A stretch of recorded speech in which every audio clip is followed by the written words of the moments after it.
추첨을 통해 햄버거 쿠폰 드리겠습니다. 주진우 라이브 돌발 퀴즈 내일 또 만나요.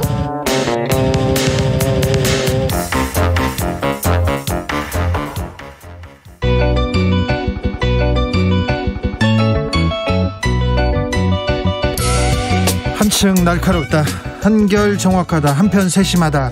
밖에서 보는 내밀한 분석, 정치적 원의 시점.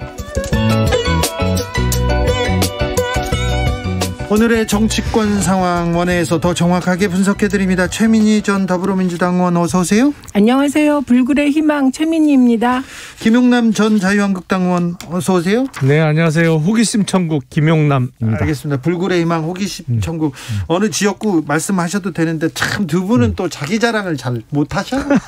그러게 말이에요. 그래서 좋아합니다 제가. 오늘 윤석열 선대위가 출범했습니다. 윤석열 후보의 출사표 먼저 듣고 오겠습니다. 저는 오늘 무거운 마음으로 이 자리에 섰습니다. 우리는 이 지긋지긋한 부패하고 무능한 정권을 반드시 심판해야 합니다. 지겹도록 역겨운 이 위선 정권을 반드시 교체해야 합니다. 자, 오늘 출정식 인터뷰 듣고 오셨는데요. 분위기 어떻습니까? 어땠어요?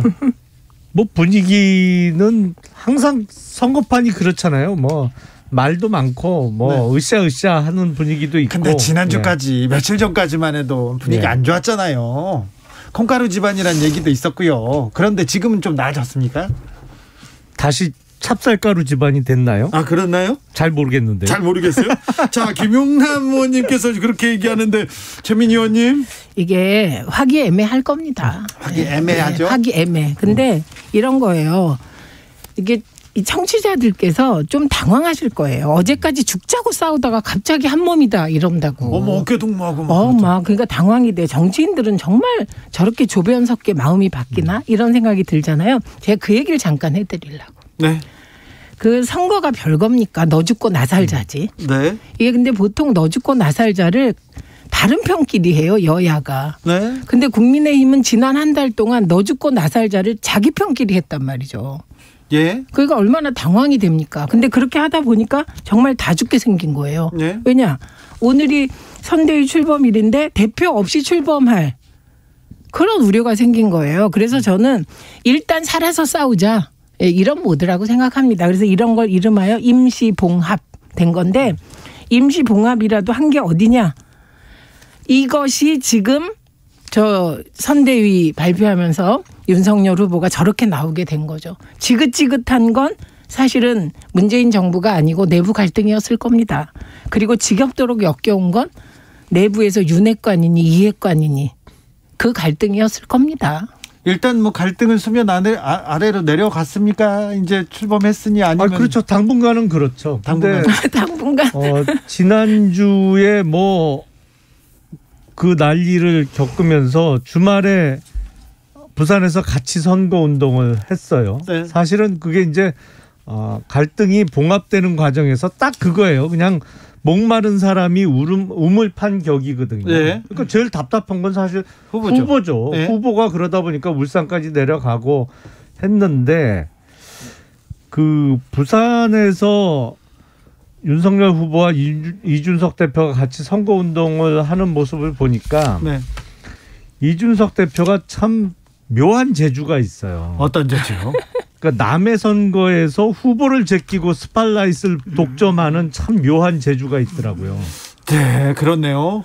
아니 그러니까 사진을 쭉 언론에 보도된 사진이나 화면을 봐도 항상 앞서가요, 후보보다. 네. 모든 사진이 거의 다 그렇더라고요. 네. 그래서 그건 사실은 이 선거판에서는 지켜야 될 어느 정도 선이 있는 거거든요. 그렇죠. 무조건 뒤에 가야 되고 후보는 당연하죠. 그리고 좀 뛰어줘야죠. 후보가 앞서가고 그리고 사진을 찍혀도 후보가 중심에 서야 되는 거고 나머지 사람들은 뒤에 뭐 얼굴이 나오던 뭐 옆모습이 나오던 이런 건데 상도이가 좀 깨진 것 같아요. 아, 그렇습니까? 이게요. 지금 이재명 후보는 민주당 후보가 맞는데 지금 저 말을 받아서 제가 말씀드리면 그 화면에 도는 사진을 보면 이준석 후보랑 사진을 찍는 젊은이가 있고 윤석열 후보가 뒤로 제껴진 사진이 돌아다닙니다. 지금 그걸 보는 순간 당연히 의문이 이거 뭐지?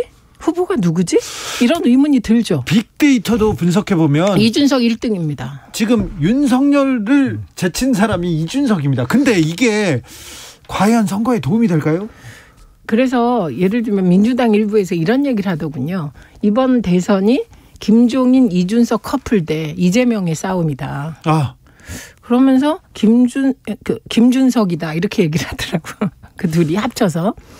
그러면서 둘과 싸워야 된다. 그래서 저는 그럼 그게 무슨 후보가 윤석열 후보냐. 아니다. 윤석열 후보 대 이재명 후보다. 어쨌든 결국은 그렇게 갈 것이다. 네. 그래서 지금 나오는 그 김종인, 이준석에 대한 과대 포장. 여기는 언론도 한 몫을 하고 있다고 보는데요. 말짱황입니다.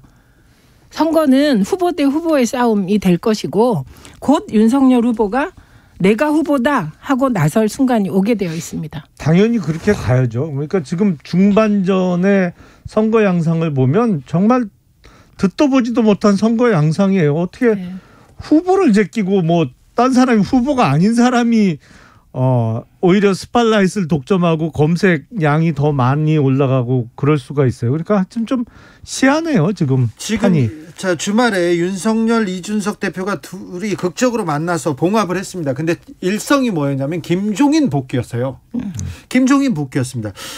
윤석열 후보가 이준석 대표한테 정권을 준다고 그랬고 김종인 위원장이 들어왔고 김병준 위원장은 앞으로 어떻게 역할을 할 것이며 이 관계는 어떻게 되는 겁니까? 그럼 아니 그러니까 그 지난주와 같은 그 해프닝이 3월 9일 선거 때까지 없으면 좋죠. 네. 그리고 그런 일이 다시는 안 일어나면 국민의힘이 이길 겁니다. 선거 100%. 근데 없으리라는 법이 저는 보장 못하겠어요. 제가 이런 생각이 듭니다. 형식적으로는 봉합이 되고 지금 저렇게 대중의 스포트라이트는 이준석, 김종인 커플이 받고 있지만 선대위 구성을 보면요. 선대위 구성은 엉뚱한 사람이 하고 있다고 저는 생각합니다. 왜냐하면 함익병 씨나 노재승 씨 같은 분을 김종인 위원장이 영입할 수가 없어요. 완전히 다른 성향이거든요. 예를 들면 노재승 씨 같은 경우는 5.18을 비아냥된단 말이죠. 이거는 김종인 비대위원장이 광주와의 화해를 시도했던 거에 역행하는 거잖아요. 그리고 이분은 정규직 제로화를 주장하세요. 이것 또한 안 맞아요. 정규직을 제로화한다고요? 네. 정규직 제로화 얘기했어요. 네, 그다음에 반일이 정신병이다. 이런 요지의 글을 올린 적도 있습니다. 그런데 지금 이렇게 선대위가 구성되면 이 사람들은 도대체 누가 인선을 하고 있는 건지 저는 이게 굉장히 궁금합니다. 이게 이준석 대표 작품인가요? 아니면 김종인 위원장이 이분들을 택했나요? 특히 노재승 씨 같은 경우는 5.18을 비아냥거렸는데 5.18이 성역화됐다고 막 비아냥거렸거든요. 근데 이거는 김종인 위원장과는 완전히 다른 거잖아요. 그래서 누가 하는 겁니까? 이분은? 섞여 있는 거로 저는 알고 있는데요. 각각 추천한 사람들이. 네. 그러니까 이렇게 짬뽕 선대위가 되는 겁니다. 2353님께서 방송에 출연하는 패널들이 자꾸 이준석 후보라고 발언을 실수하더라고요. 큰일 났네 이거 선거. 네. 이거 저 선대위에서 지금 큰일 났네요. 잘 마무리해야 될 것 같습니다. 난감합니다. 참 저도. 아까 김병준 위원장께서 그 뭐 싸움이나 비난, 비판은 자제하고 있어서 그냥 조용히 넘어갔는데 김병준 위원장은 어떤 역할을 하게 됩니까? 그 상임선대위원장으로서 뭐 어쨌든 캠프의 실무적인 총책을 지시는 거는 맞는데 네. 이게 뭐 선거 정권은 또 이준석 대표한테 있다면서요? 그리고 정권이 누구한테 있을까요? 김종인 위원장께 있는 건가? 이준석 대표에게 있는 건가? 저기요. 이거 다 안 됩니다. 정권은 후보한테 있는 거고요. 예, 후보가 일시적으로 오늘 선대위 출범시키기 위해서 여러 가지 말씀을 하셨고 뭐 이렇게 한 건데 좀 아까 김병준 위원장 인터뷰 제가 다 들었습니다. 꼼꼼하게. 근데 이분은 뭐 그냥 제가 소시적에 읽은 아큐 정전 속의 아큐 같은 태도더만요. 예, 그래서 지금 보면 기선 제압에 있어서 두 분의 김종인 위원장과 김병준 위원장의 갈등 속에서 지금은 김종인 위원장이 헤게모니를 쥐고 있고 김병준 위원장은 지금 납죽 엎드리셔서 미래를 지금 보고 있어요. 보고 있는 것 같습니다. 6726님께서 윤핵관들은 반드시 반격이 있을 것입니다. 한 표 꾹 이렇게 얘기합니다. 윤핵관, 이핵관 이분들은 핵관들의 이런 그 싸움은 이제 잦아들까요? 아니 이제 앞으로는 드러나는 일이 없어야죠. 그리고 이제 어렵사리 선대위가 출범했으니까 운영의 묘를 살려서 잡음 없이 잘 진행돼야 될 텐데 문제는 뭐 최민희 의원님도 말씀하셨습니다만 지금 이 상황은 조금 이해가 안 돼요. 정상적인 상황은 아니에요. 후보보다 다른 사람들이 오히려 집중 조명을 받는 이 상황은 정상은 아니거든요. 그러니까 후보가 빨리 후보 중심의 선대위뿐만 아니라 선거운동에서도 당연히 앞장서서 가장 스팟라이트를 받아야 되는 거고 네. 그렇게 되겠죠. 근데 지금 좀 아까 사회자가 윤핵관, 이핵관 없어지겠냐. 이거 못 없어져요. 왜냐하면 우리가 해방 이후 정부 수립하고 70년이거든요. 그리고 그 좀 지나서부터 등장한 게 핵심 관계자예요. 네. 정부 핵심 관계자, 청와대 핵심 관계자, 민주당 핵심 관계자. 이번엔 윤석열 후보 핵심 관계자, 이준석 대표 핵심 관계자 이렇게 되는 거예요. 근데 안 없어집니다. 이거. 대표와 후보의 핵심 관계자끼리 이렇게 포격전을 하는 거는 처음 봤잖아요. 처음 봤지만 이 핵심 관계자의 대리전은 저는 뭐 정치가 있는 한 계속될 것이다 이렇게 봅니다. 네.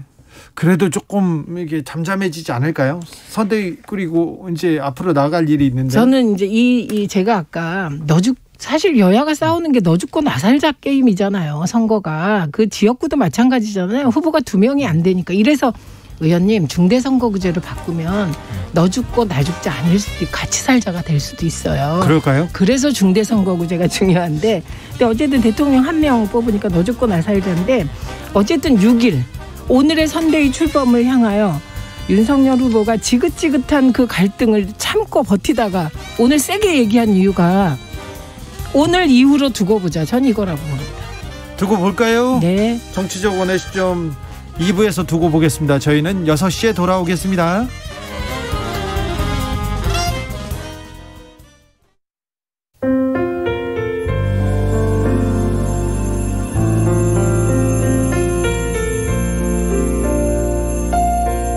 KBS 라디오 연중기획 희망충전 대한민국 459번째 이야기.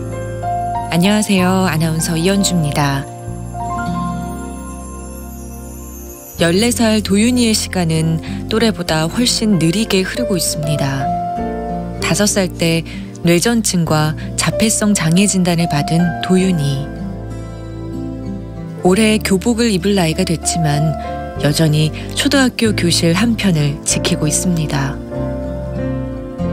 인지 능력이 떨어져서 혼자서는 횡단보도를 건너기가 어렵고 낯선 사람을 보면 발작을 일으키는 일도 수차례. 그런 도윤이 곁을 지키는 건 치매를 앓고 있는 도윤이의 할머니와 이런 가족을 보살피고 있는 엄마뿐입니다. 월세로 살고 있는 집은 집주인의 부채 때문에 경매로 넘어가서 보증금을 그냥 날리게 될지도 모르는데요. 벼랑 끝에선 도윤이 가족의 이 겨울이 따스함으로 가득 채워질 수 있도록 여러분이 힘이 돼주세요.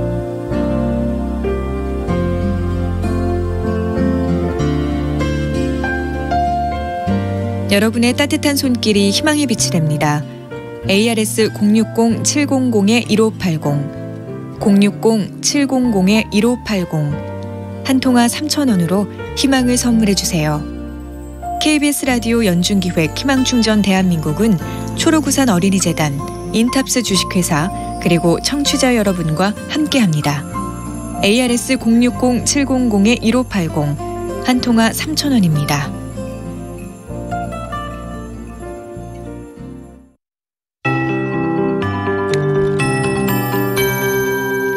KBS 58분 날씨. 한 주말 시작 기온이 높이 올랐습니다. 오늘 서울은 12.1도까지 오르면서 평년보다 거의 7도 가까이 높은 낮 기온을 보였습니다. 전국에서 부산의 기온이 가장 높았는데 16.9도까지 기온이 치솟아서 아주 포근했고요. 당분간 기온이 쉽게 떨어지지 않겠습니다. 평년을 크게 웃도는 기온이 이어지면서 서울의 아침 기온은 당분간 영상권, 낮 기온도 10도 이상을 쭉 유지하다가 주말 휴일 낮 기온 한 자릿수로 떨어지긴 하겠습니다. 하지만 아침 기온이 당분간은 다음 주 되기 전까지 영상을 유지할 전망입니다. 오늘은 대체로 차츰 구름량이 늘어가는 밤 시간대가 되겠고요. 미세먼지 농도가 점차 좋지 않아지고 있습니다. 지금 일부 중서부 지역과 일부 영남권으로 미세먼지 농도 상황이 나쁜 상황인데요. 내일도 수도권을 포함한 대부분 중서부 지역은 오늘 미세먼지가 잔류하고 또 내일 대기 정체가 이어지면서 먼지 농도가 나쁜 상태 유지하겠습니다. 내일 아침 최저기온 서울이 영상 2도로 출발하겠습니다. 전국적으로 영하 2도에서 8도 분포로 평년보다 높겠고요. 내일 낮 기온 서울이 13도 등 전국적으로 10도에서 16도 분포 보이면서 오늘과 비슷하거나 조금 더 높게 오를 전망입니다. 한편 내일 강원 영동과 경북 동해안은 비가 오면서 건조함이 해갈되겠습니다. 최영우였습니다.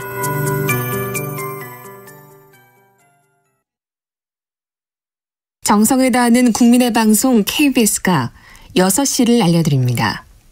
AM 711kHz, FM 97.3MHz, KBS 1라디오입니다.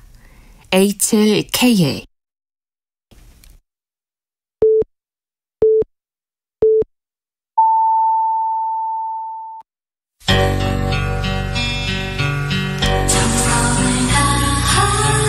정성을 다하는 국민의 방송 KBS 주진우 라이브.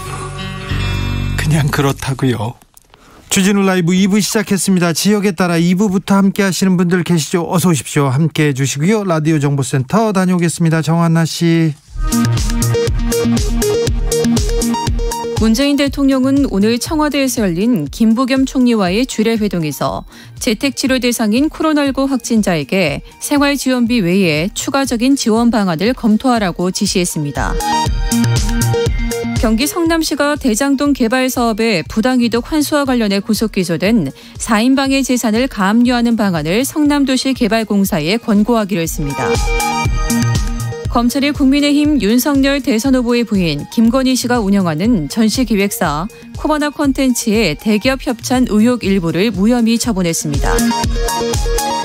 보건당국이 최근 영유아를 중심으로 호흡기 세포융합 바이러스 감염증이 확산하고 있다면서 방역수칙을 지켜달라고 요청했습니다. 전남도는 영암군 3호읍 3단계 농장의 폐사 신고에 대한 농림축산검역본부의 정밀검사 결과 고병원성 조류 인플루엔자로 확진됐다고 밝혔습니다. 지금까지 라디오 정보센터 뉴스였습니다. 정치적원의 시점 최민희 김용남 최민희 두 분과 함께하고 있습니다. 서혜수님께서 김용남님 모르고 있는 줄 알았는데 알고 계시네요. 잘 알고 계시네요. 얘기하시고 4314님 김용남 의원님 남의 당 선대위원장 이야기하는 식으로 하면 안 됩니다. 말은 항상 조심. 사랑합니다. 국힘 얘기했습니다. 자, 국민의힘을 가장 사랑하는 사람이 또 김용남 의원입니다. 자, 민주당 상황을 잠깐 살펴보겠습니다. 주말에는 이재명 후보 전북에 다녀왔습니다. 전북에서는 어떤 목소리 듣고 오셨는지 들어볼까요? 전직 검사들로 만들어진 세력이 내년 선거에서 이겨서 검찰 국가를 만들겠다고 도전하고 있습니다. 여러분, 군사 정권이 안 되는 것처럼 검찰 정권도 결코 있어서는 안 됩니다. 네, 검찰 정권 만들면 안 된다. 검찰의 국가가 돼서는 안 된다. 윤석열 후보를 직격했습니다. 김병준 위원장한테 왜 윤석열 후보의 어떤 면을 봤냐고 했더니 검사답지 않은 모습을 봤다고 하더라고요. 검사답지 않은 모습이요? 네네. 뭐 생각보다 유연하고 뭐 그런 의미로 받아들이겠습니다. 네. 김용남 의원도 검사답지 않게 또 열려 있습니다. 김용남 의원님은 그만두신 지 오래됐고 국회의원을 지금 재선하지 않으셨나요? 그리고 몇 년째 지금 계셨습니까? 네, 그렇기 때문에 저는 이제 그만둔 지 10년 됐죠. 네, 벌써. 그래서 그런 부정적인 거는 많이 벗어나셨다고 생각하는데 저는 이런 문제의식은 있어요. 실제로 캠프에 검사 출신들이 많은 것 같긴 해요. 정말 이렇게 모아놓고 보니까 10명 정도 되더라고요. 근데 그건 많긴 한 것 같아요. 많긴 많잖아요. 근데 그런 차이는 좀 있어요. 그러니까 국민의힘은 원래 전통적으로 검사 출신 국회의원들이 좀 많았죠. 그리고 민주당은 19대부터인가요? 법조인 출신들이 많이 들어갔어요. 근데 대부분 변호사 출신이나 법원 출신 그 법조인들이 많죠. 그러다 보니까 캠프 구성하면 그냥 법조인으로 나누면 숫자는 비슷비슷할 거예요, 아마. 민주당도. 근데 이제 그 검찰 출신으로 따지면 국민의힘이 이제 좀 많아 보이죠. 아무튼 검찰을 위한 검찰 국가가 돼서는 안 된다. 이 얘기에 대해서는 어떻게 보십니까? 그게 뭐 검찰에 의한 검찰을 위한 국가가 될 수도 없고요. 사실은 검찰의 정상화는 필요하죠.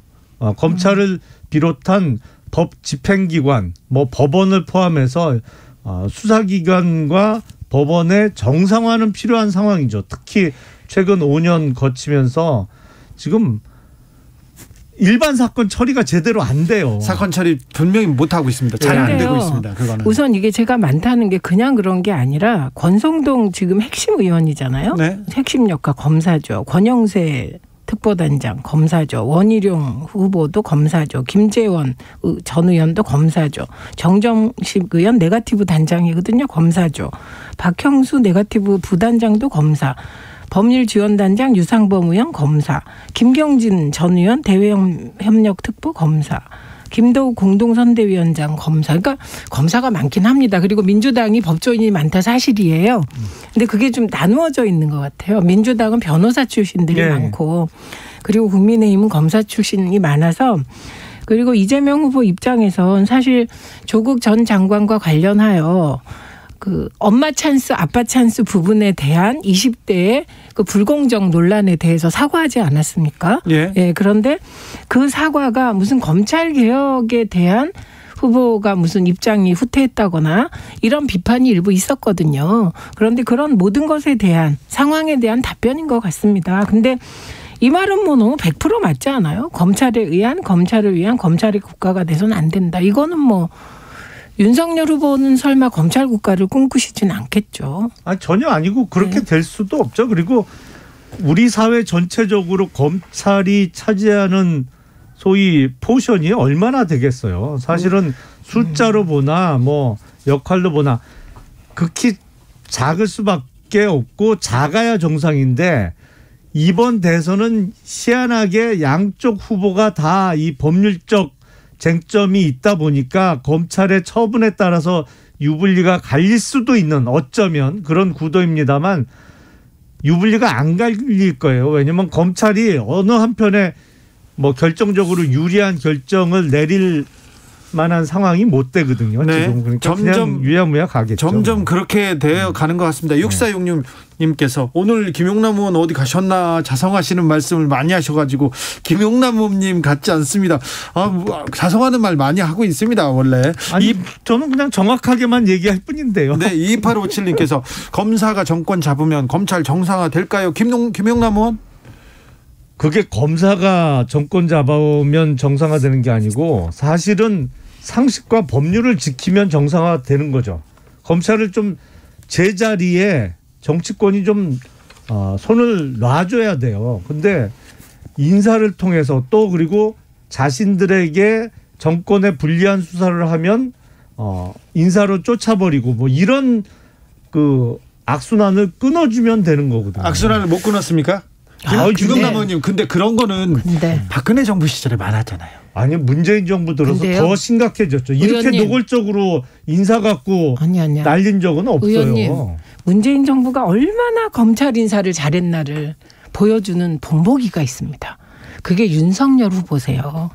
얼마나 공정하게 탕평 인사를 했으면 문재인 대통령이 임명한 검찰총장이 국민의힘 후보가 되겠습니까? 이럴 줄 그러니까 모르고 총장 시킨 거죠. 사실은. 그러니까 그러면 이럴 줄 모르고 시켰다면 그 배반했다는 뜻인데 저는 배반의 프레임을 씌우고 싶지 않아서 그래서 문재인 대통령의 탕평 인사의 본보기는 윤석열 후보다 이렇게 말씀드리고 싶습니다. 네, 이재명 후보가 소상공인들한테 쥐꼬리만큼 지원했다면서 기재부를 정면 비판했습니다. 이재명 정부는 다를 거라고 했는데 이건 어떻게 보십니까? 그러면 이재명 후보께서는 좀 명확하게 하셨으면 좋겠어요. 여기 가선 이 얘기하고 저기 가선 저 얘기하는 거거든요. 왜냐하면 소상공인에 대한 지원이 대단히 부족했던 거는 틀림없어요. 다른 나라하고 비교하더라도. 그런데 이게 재정은 화수분이 아니잖아요. 한정된 재원을 갖고 어느 쪽에 중점을 두느냐. 그러면 기본소득 같은 거는 얘기하면 안 되죠. 그러면 재정이라는 게 지금 내년 예산 608조지만 정해진 데 다 쓰고 나면 소위 사업 예산은 얼마 안 되거든요. 네. 그러면 중소상공인에게 그 집중적으로 지원을 하든지 아니 기본소득은 여전히 얘기하면서 중소상공인 만나면 딴 얘기하고 딴 데 가서는 전 국민 다 나눠드리겠습니다 이 얘기하고 그럼 믿을 수가 없어요. 어머 의원님 업데이트 좀 하세요. 그 이재명 후보가 처음에 전국민 재난지원금을 통해서 우회해서 자영업자를 지원하자. 이게 경제정책이며 소비진작이다라고 했다가 네. 윤석열 후보가 제안한 50조를 두텁게 소상공인들 피해를 지원하는 것으로 가자. 이렇게 얘기한 게 벌써 2주가 지났어요. 아니, 저는 기본소득 말씀드린 네. 거예요. 아니 2주가 지났어요. 그리고 그 전국민 보편 재난지원금은 내가 그거 포기하겠다. 솔로몬의 친모 심정으로 이렇게 한 거고. 그래서 지금은 윤석열 후보가 제안한 50조 얘기하면 될 것 같고요. 기본소득 말씀 잘하셨습니다. 김종인 위원장이 국민의힘 당원 당규에 기본소득 넣어놓은 거 아시죠? 저는 기본적으로 찬성하지 않아요. 그러면 어떻게 되는 겁니까? 윤석열 후보도 기본소득을 좀 부정하는 것 같더라고요. 그러면 어떻게 되는 겁니까? 총괄선대위원장과 후보가 기본소득에 대해서 입장이 다르면 어떻게 되나요? 아니 각자 생각이 다를 수 있는데 기본소득은 일단 핀란드에서도 실험을 해봤는데 실패했고요. 핀란드가 실패한 이유를 아세요?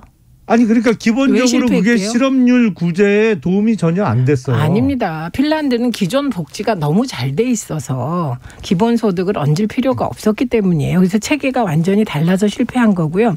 저는 기본소득이 지금 전면적으로 100% 실행돼야 한다 혹은 실행될 수 있다 제정이 된다 이 말씀을 드리는 건 아니고 그 개념은 도입해야 하고 장차는 그렇게 갈 것이다라고 생각하는데 중요한 거는 김종인 위원장이 한국형 기본소득을 이미 얘기해놨기 때문에 그러면 김종인 위원장은 그런 걸 실현하려고 윤석열 후보를 돕겠다는 거였거든요. 그러면 후보는 기본소득에 부정적이라면 앞으로 어떻게 되나 이걸 묻는 거죠. 저는 부정적입니다. 네. 저는 적어도 기본소득은 정말 로봇이 대중화되고 로봇이 정말 사람의 인력을 완전히 대체할 정도로 돼서 그게 10년 후가 됐던 20년 후가 됐던 그때 도입을 하는 건 몰라도 적어도 내년 5월 10일 날 출범하는 차기 정부에서 기본소득은 너무나도 이르고 맞지도 않아요. 상황하고. 저는 반대입니다. 알겠습니다. 자, 그런데요. 함익병 씨 영입했던 거는 어떻게 이제 정리됩니까? 그냥 없던 게 됐죠. 어떤 일로 됐어요? 예. 그렇게 됐죠. 그럼 노재승 씨는 계속 갑니까? 계속 가는 것 같던데요. 그래요? 와, 용기 있으시다. 근데 노재승 씨는 누가 추천했기에 어마어마한데 이렇게. 이건 정말 빅뉴스인데요. 계속 가는 게. 그럼 누가 추천해? 이거 또 어떻게 정리됩니까? 그냥 간다. 그러면 반일이 정신병이다. 이거 그러니까 반성하고. 사실은 지금 선대위 구성이 추천하는 누가 한 사람이 다 짜는 게 아니고 여기저기 추천을 받아서 그렇죠. 짜는 형국인데 아직 지금 어수선합니다. 그렇지만 그래도 걸러낼 건 있을 것 같은데 제가 노재승 씨 쭉 워딩이나 이걸 봤더니 이분은 정말 친일적이라는 느낌을 받았어요. 네. 그리고 생각이 좀 이상해. 좀 이렇게 상식적이질 않거든요. 그런데 특히 저는 5.18을 비아냥거리고 막 이랬던 부분은 김종인 위원장 혹은 이준석 대표도 뭐 계속 지금 광주, 호남 구애하고 있지 않습니까? 정면으로 배치되는데 노재승 씨는 그냥 갑니까? 자, 가는 어떻게 되는지 보고요. 조동현 전 선대위원장도 사퇴했습니다. 사퇴했습니다. 이 문제는 어떻게 보세요? 민주당에서 그 1호 영입 인재인데 네. 그 잘못한 거죠. 뭐 완전히 검증도 실패했고 그리고 오히려 검증을 실패한 겁니까? 어떻게 검증합니까? 검증 실패한 거죠. 그러니까 이걸 어떻게 검증합니까? 아니 제가 보니까 네. 그 육사 동기들은 웬만한 사람들 다 알았대요. 그런데 이 진상은 몰랐던 것 같더라고요. 동기들도. 아니요, 육사 동기들은 다 알았다는데 웬만한 사람들은 다 알고 있었다는데. 그게 소문 표면만 알고 있지. 되게 사건이 있으면 사건이 있고 그 이면에 진실이 있는데 그 진실을 알고 있는 사람은 소수였던 것 같아요. 그런데 중요한 건 저는 이 상황에서 이미 그만뒀잖아요. 이분은. 그러니까 이 이후에 정치적으로 이 사람을 활용하는 건 그건 잘못된 거라고 생각하고 중요한 건 아이 인권 문제에 대해서는 반드시 책임을 물어야 한다고 생각합니다. 애 얼굴을 그 방송에서 내보내고 애 주민등록 번호하고 애 이름까지 공개한 행위는 용서되어서는 안 될 것 같아요. 이 부분은 동의하시죠?